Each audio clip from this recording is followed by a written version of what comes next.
मैं सम्यक हूँ और मैं एक साइकाइट्रिस्ट हूँ। आज मैं आप लोगों को एक ऐसे विषय के बारे में बताऊंगा जो लगभग रोजमर्रा हमारे जीवन में आता है और हम इसको रिकग्नाइज नहीं कर पाते, हम इसको पहचान नहीं पाते और इस छोटी सी गलती की वजह से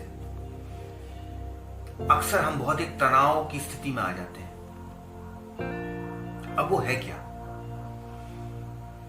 अगर हमने कभी इस पे गौर किया होता तो हम ये खुद पहचान पाते, खुद रिकग्नाइज कर पाते, पर अक्सर ये पहलू हमारे जीवन का हमसे अछूता रहता है। हम इसको कहते हैं, टेक्निकल टर्म में इसको कहते हैं नैट्स, नेगेटिव ऑटोमेटिक थॉट्स। अब ये नेगेटिव ऑटोमेटिक थॉट्स है क्या?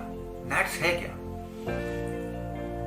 नैट्स एक प्रकार से, अगर मैं आपको सरल भाषा में समझाऊं तो ऑटोमेटिकली जो नेगेटिव थॉट्स हमारे दिमाग में पॉप इन कर जाती हैं उसको हम कहते हैं नैट्स।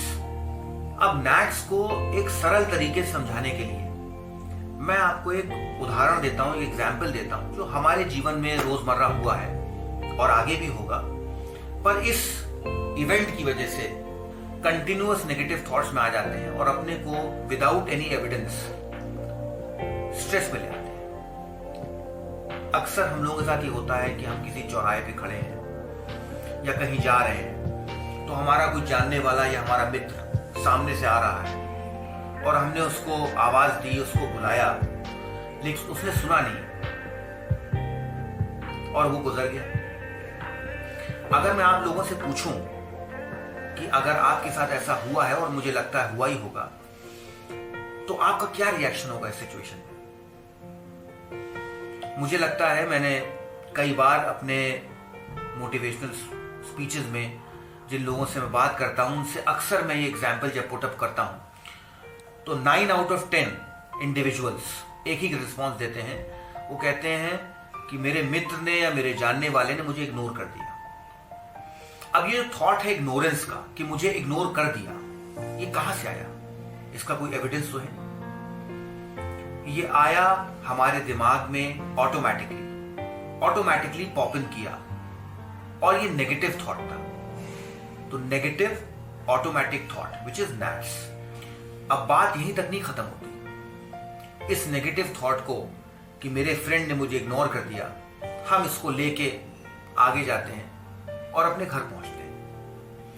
अपने घर पहुंच के हम ये अनप्लेजेंट इवेंट अपने ब्रदर को या अपनी सिस्टर को या अपने किसी और फ्रेंड से फोन पे डिस्कस करते हैं, अपनी मदर को बताते हैं, जो कि मोस्ट ऑफ द सिचुएशंस इसी नेगेटिव थॉट पे स्टैंपिंग करते हैं। कैसे स्टैंपिंग करते हैं?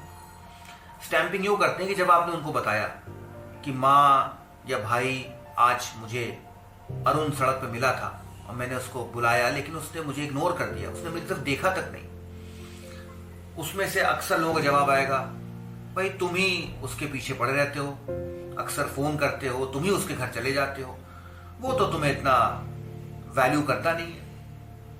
अब जब इस तरह की रिस्पॉन्स जिसका अगेन कोई एविडेंस नहीं है एक आपके क्लोज वन से आता है तो आपकी उस नेगेटिव थॉट पे एक स्टैंपिंग हो जाती है और जैसे ही ये स्टैंपिंग होती है तो आपकी जो ओरिजिनल थॉट थी, जो नेगेटिव थॉट थी which was again without evidence, वो और मजबूत हो जाती है और स्ट्रांग हो जाती है और फिर सब्सिक्वेंटली आप इसी बात को अपने किसी और फ्रेंड से शेयर करते हैं और अगर उसने भी कोई नेगेटिव बात अरुण के बारे में बता दी तो फिर आपकी फर्दर ये थॉट सीमेंट हो जाती है और फिर इस नेगेटिव थॉट से आपके मन में तनाव आता है, स्ट्रेस आता है। अब इस स्ट्रेस के दो पहलू हैं, एक तो एक्सटर्नल पहलू है, एक इंटरनल पहलू है। एक्सटर्नल मैंने मैनिफेस्टेशन है, जैसे कि अब्यूजिव हो जाना, जैसे कि किसी चीज को गुस्से में आकर के किसी चीज को घर में तोड़ देना या अन्य किसी प्रकार से अपने गुस्से को जाहिर करना। इंटरनल मैनिफेस्टेशन होते हैं एंजाइटी हो जाना, बहुत क्रोध आना, काफी देर तक हेडेक रहना। अब ये जो इवेंट पिछले आधे घंटे से आपके साथ हो रहा है जिसमें आपने महसूस किया कि अरुण जो है आपको इग्नोर करता है, आप ये बात अपनी मदर या अपने फ्रेंड से कहते हैं, जो फर्दर बताते हैं कि भाई नहीं, वो तो तुम्हें बहुत दिनों से इग्नोर कर रहा था, तुम यही नहीं समझ पाए। इन सब फीडबैक से, इन थॉट्स को जो सीमेंटिंग मिल जाती है, उससे आप बहुत ज़्यादा तनाव की स्थिति में आ जाते हैं, रिजेंटमेंट में आ जाते हैं, बहुत दुखी हो जाते हैं, और फिर without any basis, without any evidence उस व्यक्ति अरुण के खिलाफ एक ग्रज रख लेते हैं, एक नफरत रख लेते हैं। और अक्सर इस तरह की विदाउट एविडेंस जो नेगेटिव इंफॉर्मेशन पॉप इन करती हैं, इस वजह से हमारे रिश्ते बिगड़ जाते हैं। और हम एक बार भी ये नहीं समझ पाते कि हमारी इस लापरवाही की वजह से, हमारी इस अनअवेयरनेस की वजह से हमारा एक रिश्ता खराब हो गया।